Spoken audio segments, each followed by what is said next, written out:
Ini bintang tamu pertama admin ini dulu ini. Bang Bogel, apa kabar Bang? Alhamdulillah baik. Jadi kita malam ini ngobrol-ngobrol santai aja Bang. Siap. Karena setahu saya Bang Bogel ini orang yang tinggal di sekitar rumahnya Radit. Betul.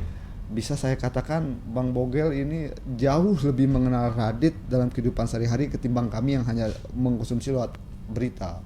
Ya, karena saya dari kecil lihat dia dari masih bayi, rumah mepet, Dekat ponakan juga. Oh, keponakan? Iya. Oke. Saya baru tahu loh Bang. Saya itu sama mamanya Radit sepupuan, Misan. Misan. Ya, rumah dempet. Kiri, kanan atau depan? Kalau dari gang itu rumah saya duluan, baru rumahnya Radit. Dia sebelah kanan rumah saya. Kan saya sering ke rumahnya Bang Bogel. Rumah sebelah kanan. Berarti harusnya saya pernah bertemu dengan Radit. Anak Radit ini jarang keluar rumah. Anak rumahan. Anak rumahan. Nggak pernah jarang begadang, merokok enggak, apalagi minum. Oke, jauh dari hal-hal yang diberitakan hari ini. Jauh. Bahkan diduga sebagai tersangka. Makanya itu kami 1000% nggak percaya, karena itu kan kalau yang di versi jumpa pers kemarin, Ya. konferensi pers itu kan Ya. Yang diadakan sekelas oleh KLU ya. PLU. Itu kan kelas pembunuh profesional, bukan anak rumahan. Radit ini disuruh bohong aja nggak mau orangnya, anaknya. Kalau pengen tahu mungkin bisa datang ke kampung, coba tanya seisi kampung itulah dari ujung ke ujung siapa Radit ini. Ya. Jauh dari apa yang seperti tragedi hari ini gambarkan. Jauh sekali, makanya kami kaget luar biasa. Ya. Kalau nggak salah kan dulu pas masih jadi korban, video itu berseliweran di sosial media kan saya kirim ke Bang Bogel. Bang, ini orang kampungnya Bang kan kalau nggak salah. Betul. Ya kan? Nah, Awal-awal. iya kan awal-awal.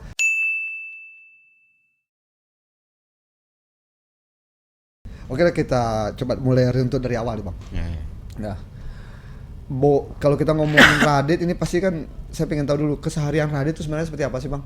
Anak nakal kah, tongkrongan kah? Radit ini kalau yang saya lihat sehari-harinya itu di kampung, pagi di rumah, keluar paling agak-agak siang keluar sebentar ke depan, ada tetangga samping rumah itu, ada anak ceweknya 2. Ya. Nah, di situlah ngobrol ada pantar di depan rumahnya, ngobrol-ngobrol di situ. Nanti kalau sore main sama sepupu-sepupunya yang masih kecil, ada sepupunya dia masih kecil-kecil di sana. Main bola di gang itu, main bola, main takraw itu gitu. Bisa dikatakan anak ini hampir nggak pernah keluar dari luar kampung. Nggak pernah keluar kampung anak ini, yang namanya nongkrong begadang nggak pernah. Ya. Merokok enggak, apalagi minum. Oke, saya sudah dengar tadi dari tantenya juga. Itu gimana reaksi orang-orang di kampung, Bang, pas mendengar Radit dijadikan Kaget tersangka? luar biasa, karena profil seorang Radit yang sebegitu polos ini tiba-tiba ditetapkan jadi tersangka pembunuhan kan. Kaget setengah mati orang. Bahkan saya pun kaget gitu, karena saya pertama kali mendapat berita itu dan saya lihat videonya seperti apa kondisi Radit itu. Ada teman sekolahnya dulu, anak Labuan, sekarang kebetulan kuliah di Mataram. Nah, kemarin kan telepon bapaknya ini kan teman kita, Bang Jun mantan anggota dewan dulu. Oke. Jadi telepon anak perempuan ini, bapaknya telepon anaknya, lagi di mana nak, katanya. Ini Pak, kita lagi ke jenguk Radit.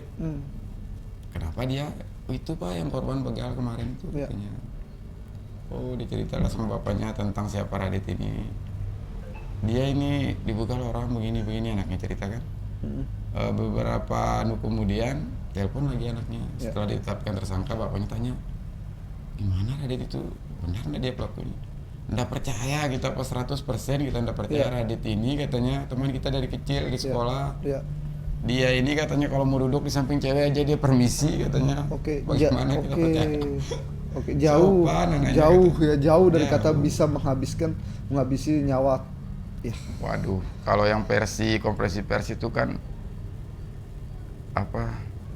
itu perbuatan seorang profesional penjahat berkelas itu kan, sampai dibilang setelah dia pukuli dirinya Oke. Itu kan penjahat kelas kakap yang punya kerjaan. Oke, jadi coba saya terjemahkan sedikit Ya. Bang ya. Seolah-olah, maaf, sebelumnya saya minta maaf. Seolah-olah begitu si Radit ini menghabisi nyawa teman perempuannya, Radit itu melukai dirinya sendiri. Ya. Begitu maksudnya, Bang? Ya, begitu maksudnya. Oke. Kan kalau orang-orang yang kayak Radit ini ndak nyampe ke sana akalnya sampai Iya. mereka sedemikian hebat kejahatan ini kan. Kepingin berbuat jahat aja saya rasa Radit ndak pernah kepikiran karena dari kesehariannya dari kecil saya tahu anak ini. Oke. Apalagi dituduhkan merekayasa kejadian seperti itu. Wow.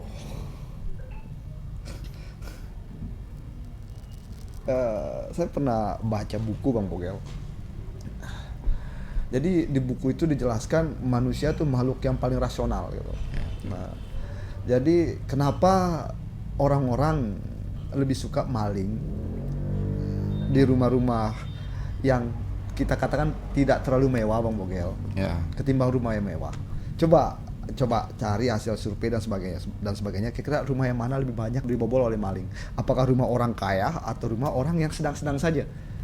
Gitu. Memang Dan- kebanyakan rumah orang-orang yang sedang-sedang saja. Ya, karena manusia kan pada dasarnya mempunyai otak untuk memperhitungkan yang mana yang membuat dia tuh lebih merasa nyaman dan aman. Lebih mudah.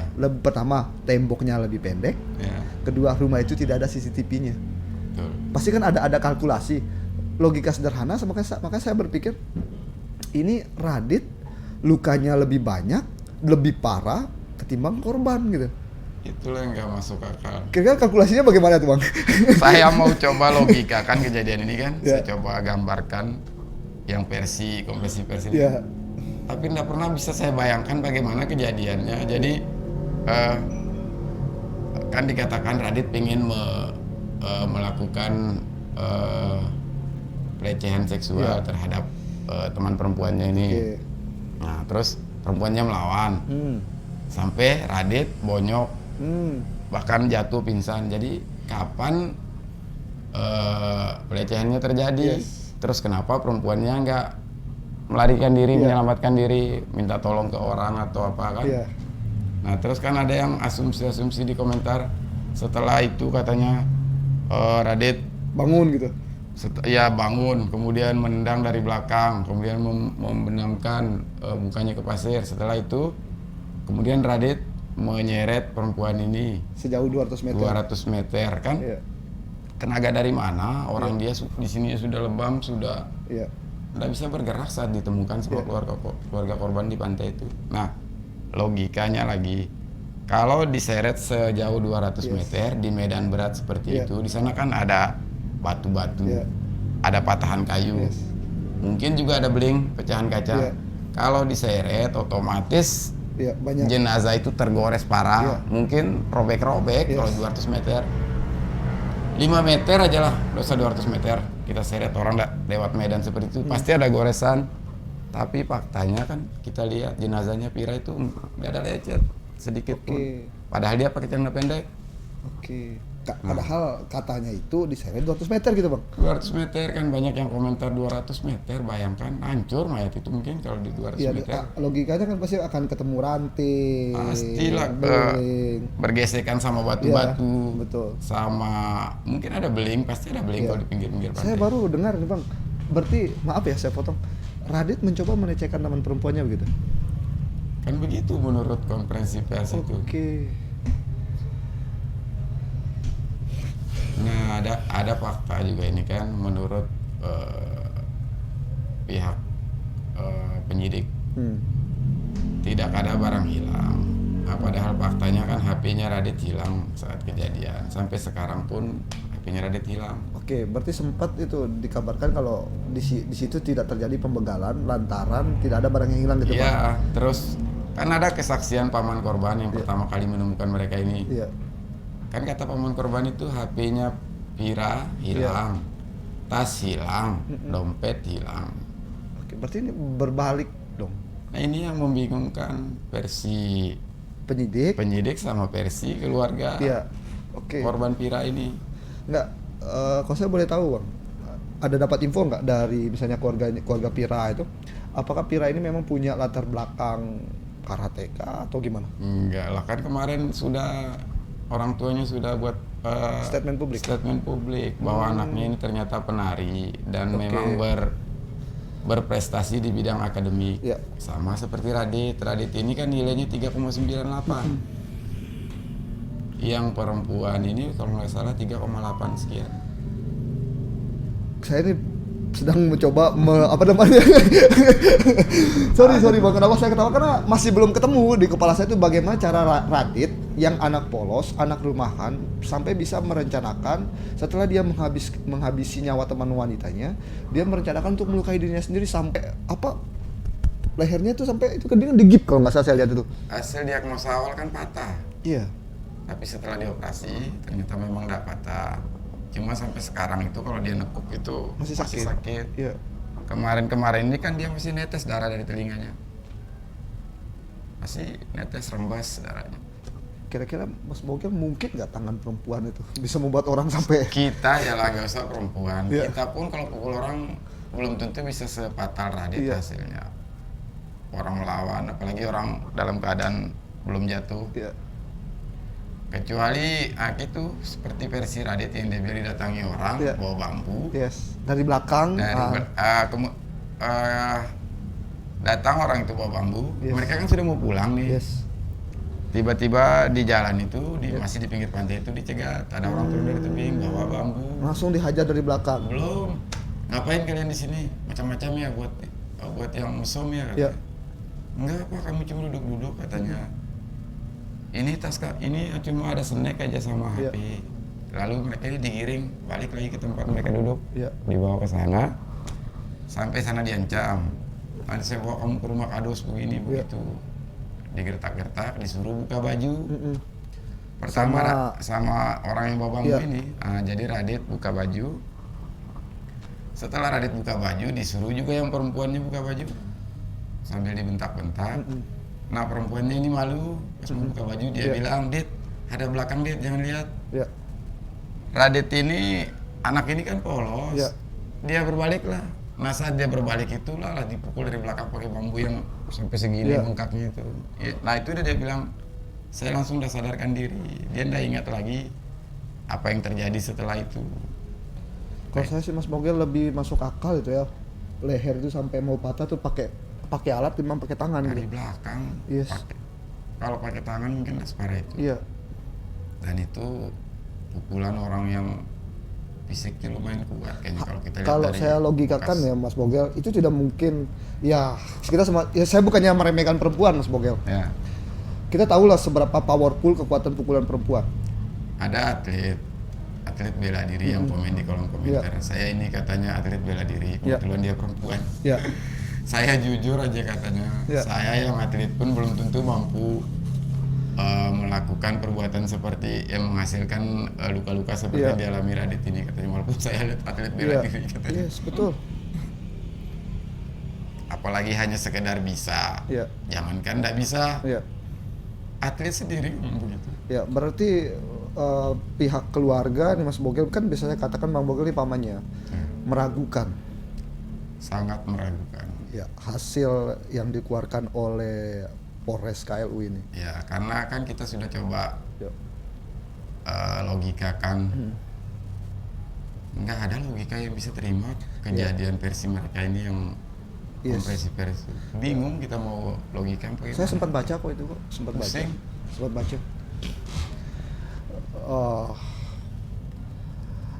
Ada satu yang membuat saya tuh kenapa hari ini tuh masih bukannya tidak percaya gitu kan, karena bagi saya itu orang itu baru bisa dikatakan bersalah dan tidak bersalah di media hijau Bang Bogel gitu kan. Nah karena saya baca di beberapa media itu kalau anak ini sempat menyeretnya sejauh 200 meter gitu kan, melewati rute yang tidak biasa kalau nggak salah. Medan sulit, batu, dan bahkan itu ada saya ini tidak nyaman untuk saya ungkapkan gitu kan. Dan bahkan itu Radit ini setelah pasca dibawa ke rumah sakit, pasca siuman, Radit tidak pernah bertanya-tanya soal insiden itu. Makanya itu digunakan dalil sebagai bahan rujukan penyelidikan begitu. Karena lantaran si Radit ini tidak pernah menanyakan apa kabar si perempuan begitu. Nah, jadi seolah-olah si Radit ini sudah tahu. Jadi kemarin kan saya sempat dengar cerita dari ponakan yang jaga dia di sana kan, sama ada sepupu yang jaga dia. Jadi Radit ini pertamanya memang udah dikasih tahu bahwa teman ceweknya ini meninggal. Takut dia shock. Paham. Akhir lama-lama dia tahu juga karena ada pas ketika dia di rumah sakit, ada yang datang bawa jenazah ini. Ada yang ngomong di situ, oh itu teman perempuannya katanya yang di pantai itu meninggal. Raditnya dengar. Radit ini pas yang perempuan itu mau diadakan ritual di rumahnya itu, dia mau ke sana nangis-nangis. Tapi kan kondisinya belum memungkinkan, dia masih sakit. Berarti jauh berbanding ya dengan apa keterangan yang disampaikan di dalam berita itu Bang Bogel ya? Jauh berbanding, karena kan kami, mungkin orang-orang kan nggak tahu sisi lain dari kejadian ini. Sedangkan kami sudah, sebelum ditetapkan jadi tersangka, kami sudah banyak informasi yang kami dengar tentang kejadian ini. Paham. Mungkin nggak sih Bang, ini coba kita bicara lebih jauh Bang Bogel. Mungkin nggak sih Bang, kalau ini ada kecondongan seperti kasus Pina gitu. Kalau kita boleh tarik ke Pina. Bisa jadi, sangat mungkin kalau kita lihat. Ya kan? Karena kasus Pina sudah bertahun-tahun, akhirnya kan baru terbongkar sekarang kan? Terbongkar, sementara orang sudah menjalani hukuman tanpa kesalahan yang pernah mereka perbuat. Dan itu alasan kenapa saya mengundang Bang Bogel malam ini, agar hal seperti kasus Pina itu tidak terjadi hari ini. Tidak terjadi lagi, bukan hanya pada Radit, tapi kepada semua anak bangsa ini. Kita tidak mau lagi terjadi kayak gitu. Orang yang tidak bersalah dihukum. Bahkan kemarin saya melihat itu teman-teman aliansi LSM itu sampai demo. Menggelar aksi demo. Dan di situ benar-benar bahwa tidak ada satupun yang didalilkan oleh teman-teman ketika berdemo itu kalau Radit itu sebagai tersangka. Malah ada satu statement itu saya dengar, bahkan anak SD pun tahu kalau Radit itu bukan tersangka gitu. Betul.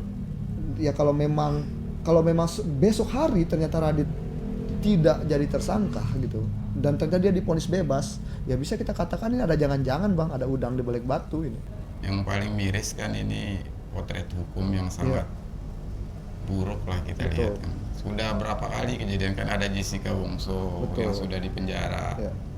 Saya kemarin dengar ada video di YouTube Profesor Zaki Nasik bicara. Beliau kan guru besar UNRAM ya. Nah dia kan ngomong, sebenarnya hukum kita ini kan menganut asas praduga tak bersalah. Harusnya yang dikedepankan oleh para penyidik itu praduga tak bersalah terhadap calon tersangka. Ya, bukan praduga bersalah. Jadi penetapan tersangka itu harusnya dilakukan setelah bukti-buktinya cukup. Nah, kalau kita lihat kasus Radit ini kan buktinya belum cukup. Yang pertama, tidak ada saksi fakta yang melihat kejadian di TKP. Kedua, tidak ada pengakuan dari tersangka. Hanya bukti-bukti dari hasil penyelidikan, uji lab ini itu kemudian dijadikan kesimpulan. Tapi bukan seperti fakta yang sebenarnya. Harusnya menurut beliau penetapan tersangka itu janganlah terburu-buru, jangan tergesa-gesa. Ya karena saya juga pun sepakat Mas Bogel. Karena bagi saya Mas Bogel, lebih baik kita membebaskan 1000 orang bersalah ketimbang kita hukum satu orang yang tidak bersalah gitu. Menghukum orang tak bersalah ini kan kejahatan luar biasa. Ini kan merusak nama baik seseorang, merusak masa depan seseorang. Bahkan ini bisa sangat menjadi report buruk ya untuk kepolisian kalau seandainya memang benar si Radit besok pagi diketok dan divonis oleh hakim tidak bersalah. Nah ini kan kegaduhan luar biasa nih Mas Bogel. Karena teman-teman sampai demo kemarin kan ya cuman gara-gara ya kita kan, kenapa teman-teman sampai demo, kenapa Mas Bogel sampai bicara hari ini kan ada dugaan kalau penetapan Mas Radit ini sebagai tersangka ini kan prematur. Ya sangat janggal. Ya kan? Belum mencukup. Dan dia ini begini Mas. Dijemput di kos, dari kosnya itu dibilang naik ke mobil ini, nanti ada orang yang nyerang ke sini saat dijemput itu. Maksudnya wait a minute. Ditakut-takuti, Sebentar. katanya dibilang keluarga korban mau datang nyerang dia. Oke. Pasca kejadian.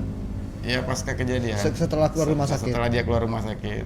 Dia keluar rumah sakit ini Mas Jar sebenarnya bukan karena dia sembuh. Iya. Cuma terkendala biaya. Oke. Mungkin dikatakan sudah agak baikan, Ya. tapi belum sembuh. Ya. Berarti dia bisa kita katakan diinterogasi dalam keadaan yang belum sembuh. Iya, dia ini belum sembuh, cuma sudah agak baikan karena terkendala biaya, akhirnya dibawa keluar. Oke. Berobat jalan dari kosnya ini. Iya. Nah, itulah datang dijemput, dibawa ke hotel Iya. Golden Palace di Senggigi. Di sana dia dilakukan tes ini, tes itu. Sebentar. Nah, ini menarik ini. Ini ada fakta baru. Sebelum saya mulai bertanya nih Bang, Abang dapat info dari mana? Dari ini, saudara-saudara yang jaga dia di sana, dari Oke. bapak, sambungnya dari mamanya. Berarti Radit ini nggak diinterogasi di kantor polisi? Di Golden Palace, Di hotel? dilakukan di lantai 9 malam. Diinterogasi di situ? Ya, Ada kuasa hukum Radit nggak? saat itu perasaan nggak ada kuasa hukum, hanya ada keluarga, sepupunya, ibunya, tapi nggak dibolehin masuk ke ruangan di tempat dia di ini Interogasi? interogasi. Oke. Saya pernah nanya kan, apakah ada SOP misalnya pihak kepolisian boleh memeriksa orang di hotel? Iya. Biasanya yang kita lihat kan di kantor polisi. Iya, di kantor polisi harusnya begitu. Ya kan? Iya. Saya bingung juga. Saya Kenapa bingung bisa juga. terjadi. Wah, ini menarik nih.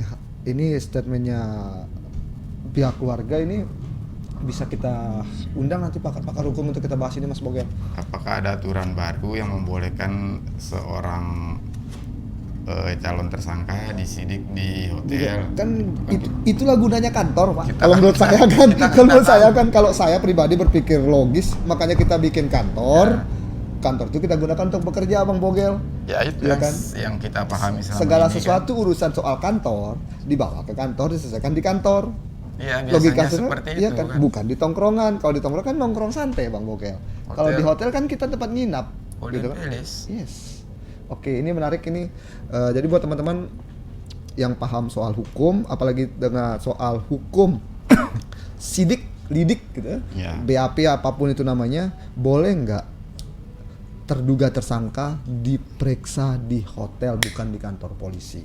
Sahabat cerdas di Putan Sumbawa, terima kasih udah menonton video kami. Drop di kolom komentar apa tanggapan kalian soal kasus Radit yang hari ini membuat publik gempar karena dia ditetapkan sebagai tersangka oleh oleh Polsek ya, makanya Polsek ya. Polsek apa Polres sih? Polres ya kan? Oleh Polres Utara. Lombok Utara. Oke, assalamualaikum warahmatullahi wabarakatuh. Thank you Bang. Ya.